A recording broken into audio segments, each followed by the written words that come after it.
폭풍은 지나가고 인류는 살아남을 테지만 우리는 다른 세상에 살 것이다. 유명한 역사학자의 진단입니다. 코로나19가 진정되어도 이전 생활로 돌아가지 못할 것이라는 전망이 나오고 있습니다. 많은 사람들은 우리의 생활은 달라질지 모른다고 이야기합니다. 온라인 수업, 재택근무가 익숙해지고 분리수거하듯 생활 방역을 해야 하는 세상에 살아야 할지 모른다고 합니다. 이전처럼 영원히 돌아갈 수 없다. 참으로 슬픈 이야기입니다. 슬프지만 코로나 이후에도 코로나 발생 이전과 같은 삶을 예상하는 사람들은 없습니다. 정세균 총리 또한 예전과 같은 일상으로 상당 기간, 어쩌면 영원히 돌아갈 수 없을지 모른다고 이야기합니다. 코로나 바이러스는 우리의 삶에 너무나 많은 변화를 가져다 주었습니다. 이제 평범했던 과거의 일상은 더 이상 평범하지 않는 특별한 일상이 돼버렸는지도 모르겠습니다. 반면에 코로나19 상황 속에서도 훈훈한 이야기나 역설적인 이야기들도 많이 들려오고 있습니다. 경찰서에 몰래 마스크를 두고 간 어느 장애인의 사연이나 경찰관님 우리를 지켜주셔서 감사하다라는 손편지와 함께 마스크를 기부한 아이들의 사연은 우리들에게 깊은 감동을 전해주었습니다. 또한 코로나19로 인해 이탈리아를 찾는 관광객 발길이 또 끊기자 베네치아 운하가 맑아졌다는 소식도 있습니다. 베네치아 운하에 물고기떼가 등장하고 60년 만에 돌고래가 출현하고 백조와 오리가 운하를 떠다닌다는 소식도 뉴스를 통해서 볼 수 있었습니다. 유럽에서는 공장이 가동을 멈추고 많은 사람들이 재택근무를 함으로써 대기 오염도도 크게 개선되었다고 합니다. 나쁜 일이 일어나는 가운데 한가닥 희망도 피어나고 있습니다. 오늘은 마가복음 5장 25절부터 34절에 나와 있는 혈루증에 걸린 여자에 관한 이야기를 하고자 합니다. 제가 새번역 성경을 통해 읽어드리도록 하겠습니다. 그런데 12해 동안 혈루증을 앓아온 여자가 있었다.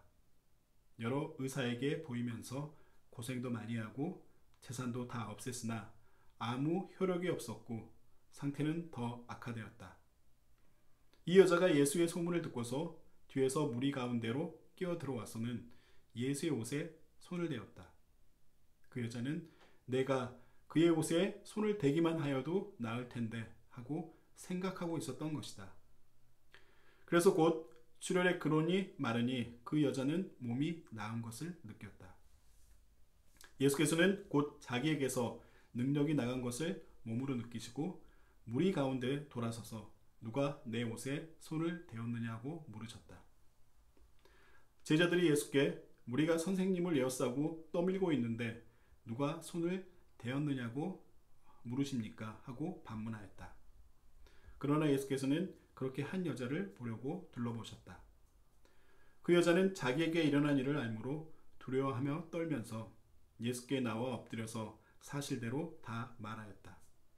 그러자 예수께서 그 여자에게 말씀하셨다. 나라, 내 믿음이 너를 구원하였다. 안심하고 가거라. 그리고 이 병에서 벗어나서 건강하여라. 오늘 본문에서 보였듯이 불쌍하고 고독한 한 여인이 있었습니다. 이 여인은 이방인으로 10년 동안 혈루증을 앓고 있었습니다. 혈루증이란 끊임없이 하혈을 하는 일종의 부인병입니다. 구약 레위기에서는 혈루증은 부정한 병으로 그 사람이 만지는 것 또한 모두 부정한 것으로 여겼습니다. 이 여인에게 그 병을 나을 것이라는 희망은 거의 없었습니다. 본문을 보면 그녀는 많은 의사에게 진료를 받았지만 병을 낫기는커녕 더욱 악화만 되었고 가진 재산마저 모두 허비한 비참한 상황이었습니다. 그야말로 그녀에게는 아무런 희망도 없는 절망적인 상황이었습니다. 철저히 버려진 존재였습니다. 그런데 장님의 눈을 뜨게 했고 문둥병을 고치시며 죽은 자를 살리신 예수님의 소문을 듣고 그녀는 예수께 달려갔습니다. 28절을 보시면은 그 여자는 내가 그의 옷에 손을 대기만 하여도 나을 텐데 하고 믿는 믿음이 있었습니다. 다른 사람에게서 일어났던 기적이 자신에게도 가능하다고 믿는 믿음이었습니다. 예수께서는 다른 사람에게 은혜를 베푸시는 것처럼 이 여인에게도 은혜를 베푸실 것이라는 것을 믿고 있었습니다. 그래서 예수님을 따르는 많은 무리들 속에 낄 수 있었던 것입니다. 하지만 어느 누구도 이 여인에게 관심을 보이는 사람은 없었습니다. 이 같은 무관심 속에서 완전히 소외된 상태에 그녀는 예수님께 다가서고 있었습니다. 그렇게 이 여인은 예수님께 나오고 있었습니다. 그녀는 그녀의 불행 속에서도 한 가닥 희망을 붙잡고 나아가고 있었습니다. 예수님은 그녀의 사정을 아시고 그분이 그녀의 병을 고쳐주시리라는 믿음으로 예수님의 옷자락을 만지게 됩니다.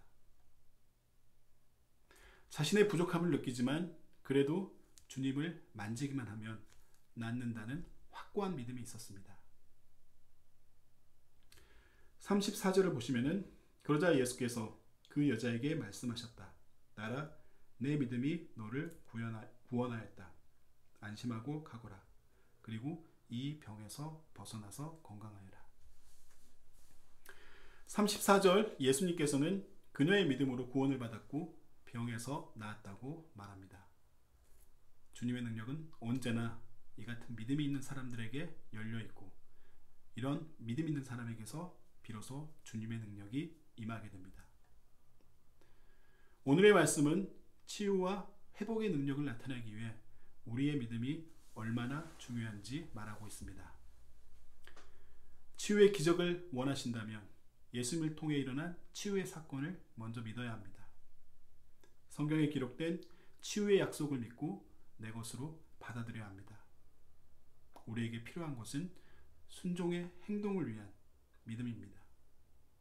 지금 이 순간 괴롭거나 힘들다면, 내 삶이 절망 가운데 있다면, 더 이상 희망도 보이지 않는다면 주님을 바라보시고 주님의 옷자락을 붙잡으시길 소망합니다.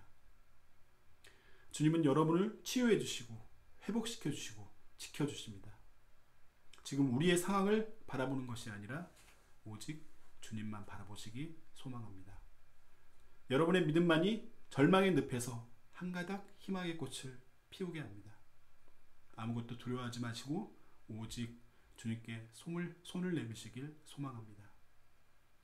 지금 이 순간도 주님은 여러분을 기다리고 있습니다. 기도하겠습니다. 사랑의 주님, 저희의 죄를 용서하시고 따뜻한 마음으로 서로 힘을 모아 이 상황을 슬기롭게 이겨나게 하소서. 이제 대한민국의 선거는 끝이 났습니다. 미움을 미움으로 되갚게 하지 마시고 서로 보듬어 안고 이 어려운 국난을 이겨내게 하소서. 힘들고 괴로웠던 시간을 슬퍼하지 말게 하시고 주님께서 주시는 희망의 빗줄기에 따라 살아가게 하소서. 새날의 희망으로 새로운 삶을 계획하게 하시고 입으로만 말하는 사랑이 아니라 사랑하는 마음으로 말하는 삶을 살게 하소서. 우리의 믿음을 통해 우리의 삶이 예수 그리스도의 향기가 되어 희망의 꽃을 피우게 하소서. 지금도 살아계시고 역사하시는 예수 그리스도 이름으로 기도드렸습니다. 아멘.